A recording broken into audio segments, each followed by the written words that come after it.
Joining us now is host of My View with Lara Trump. Lara Trump, great to have you on the program. Thank you so much for being here. You look at Chuck Schumer, and he did this to himself. 40 days of a shutdown. There are many theories of why they did it. They didn't get what they wanted, and now they're walking away with their tail between their legs, and he is in a lot of trouble.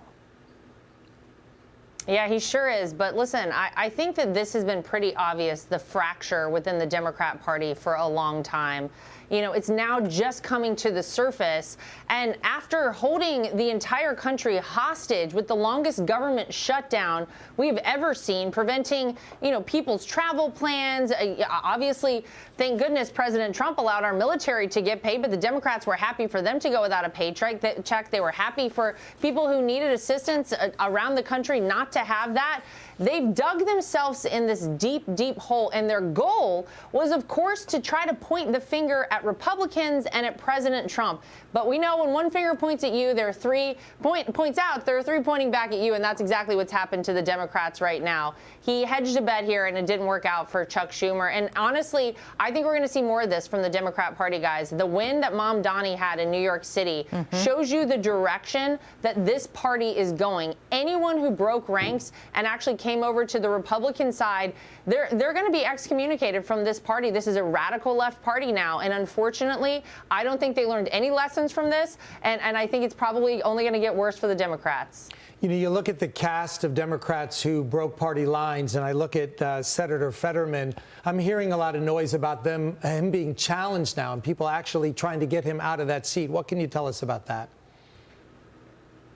Well, listen, I actually sat down with Senator Fetterman, and I find that he probably has more in common with Donald Trump than he does with any of the Democrats in his party. He's very common sense. He's very straightforward. He wants to do the right thing, and they just can't do that anymore in the Democrat Party. And that's so unfortunate, because if I were the leader of that party, I would say this is the kind of individual I want to have. This is somebody who makes sense and who the American people feel like actually has their best interest in heart. And I can tell you, the people of Pennsylvania, I sure feel that way about John Fetterman, but this is what they're trying to get rid of. They're trying to get people out who make sense, because we know that they are, again, this party of radical leftists, and he likely will be challenged, which is sort of a shame for the people of Pennsylvania and a shame for the Democrats altogether. He's the one who seems to make the most sense in their entire party. He does. I want to switch gears and turn our focus to Chicago for a moment, because Latin Kings, the street gang, they're issuing that order targeting federal agents in Chicago.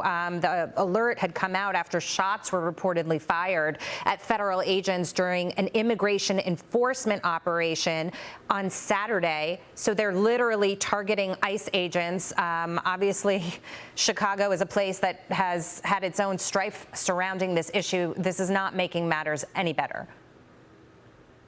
Yeah, this is horrible stuff, but I guess this is what happens, Jackie, whenever you have a governor of Illinois, whenever you have a mayor of Chicago who go completely against the law of the land, who are desperate to do anything they can to go against Donald Trump. Forget about the citizens of their state and their city. They don't seem to really care about that. The Latin Kings are one of the most violent gangs in the entire world. And now, because of failed leadership in this community, they're targeting law enforcement. That should terrify everyone. It should be nonpartisan to enforce our laws. Yet this is what has happened with this Trump derangement syndrome. You heard the president talk about it just there. That's the only rationale a lot of people have for why you would not want to make your streets safer, why you wouldn't want to get bad guys out. This is a shame, and hopefully we can see the right thing happen here. This is completely unacceptable. And look at that number, 8,000% increase in death threats and assaults against these ICE agents all across the country. God bless these men and women. They're doing an incredibly tough job, and they're doing a service to our country. We're so grateful for them. Yeah, I think, Laura, the bigger issue is you have mayors like Brandon Johnson and governors in Illinois that are feeding that fire, and the lawlessness that exists on the streets. And I'm a former resident of Chicago, gives these kinds of gangs permission to say these things because they know nobody's going to stop them.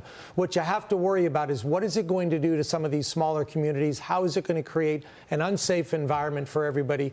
And more importantly, are the residents going to get caught in the crossfire? So that's a big struggle. So thank you so much, Laura, for coming on. You got it. Thanks, guys.